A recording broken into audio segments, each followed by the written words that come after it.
আসসালামু আলাইকুম রহমতুল্লাহ। সুপ্রিয় দর্শক মন্ডলী, অনেকেই জানতে চেয়েছেন কোরবানির জন্তু যে সকল দুষ্ত্রুটি থেকে মুক্ত হওয়া দরকার, অর্থাৎ যে দুষ্ত্রুটি পাওয়া গেলে কোরবানির জন্তুর মধ্যে কোরবানি সহি হবে না, ওই সকল দুষ্ত্রুটিগুলো কি। এক্ষেত্রে আমরা বলবো একটি হাদিস, যেটি হযরত বারা ইবনে আযিব রাদিয়াল্লাহু আনহু ওনার থেকে বর্ণিত।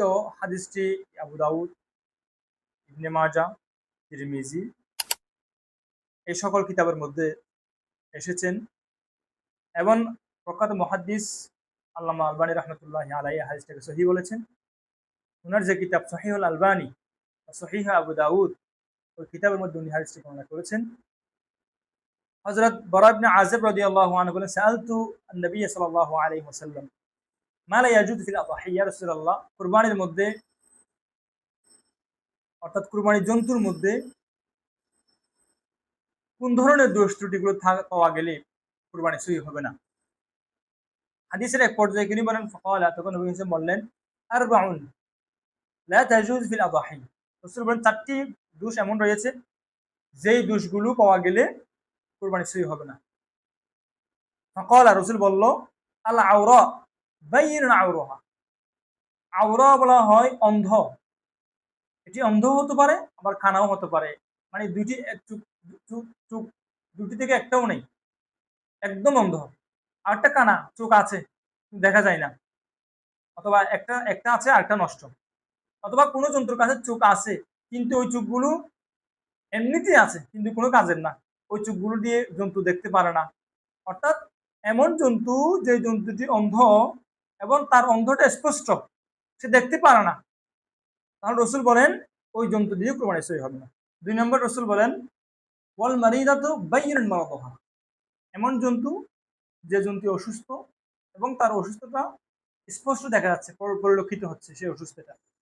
অসুস্থতার ধরন বিভিন্ন ধরনের হতে পারে, যেমন অনেক জন্তু এমন আছে যাদের খোসা পেঁচড়া আছে, যাদের চামড়া উঠে যায়। রসুল বলেন বাইয়িনুন মারাদুহা, যেসব রূপ স্পষ্ট দেখা যায়। আবার অনেকেই আছে সন্দেহ করে জন্তু নিতে চায় না, তো এই ধরনের না, মানে যেটার অসুস্থতাটা স্পষ্ট দেখা যাচ্ছে বাইয়িনুন মারাদুহা, ওটাই। কারণ এখানে বিশেষ কারণ হচ্ছে, কারণ আমরা কোরবানি জন্তু জন্তু জবাই করার পর এগুলো আমাদের ইসলামের মধ্যে আমাদের হালাল হিসেবে সাব্যস্ত করেছে। এখন ওই জন্তু যদি অসুস্থ থাকে তাহলে ওইখান থেকে রোগ ট্রান্সফার হওয়ার একটা সম্ভাবনা রয়েছে। রাসূল বলেছেন না, অসুস্থ রোগ দিয়ে হবে না। বলা আরজা বাইয়িনুন দালাওয়াহা, এবং ওই জন্তু, যে জন্তু আরজা, পা ভেঙে গেছে, হাঁটতে পারে না, যেটাকে আমরা পঙ্গু বলি আর কি, পঙ্গু। এমন জন্তু যেটা পঙ্গু হয়ে গেছে, বাইয়িনুন দালাওয়াহা, এবং তার পঙ্গুত্বটা স্পষ্ট দেখা যাচ্ছে। এটি উলামা ইকরাম অনেকেই বলেছেন, যদি চার চতুষ্পদ জন্তু ৩ পায়ে দিয়ে হাঁটতে পারে এমন হয়, তাহলে জন্তু জায়েজ হয়ে যাবে, কিন্তু না করাটাই ভালো। যদি ২ পা এমন হয় যে সেটি কোনোভাবে চলতে পারে না, অনুরূপভাবে এমন জন্তু যে জন্তুটি অতিরিক্ত গোস্তের কারণে হাঁটতে পারে না।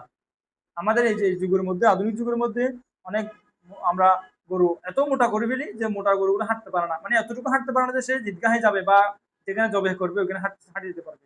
ওই ধরনের হলে তখন এটা জায়েজ হবে না। ওয়াল আরজা বাইয়িনুন দালাওয়াহা ওয়াল কাসীর আল্লাতী লা তানকি।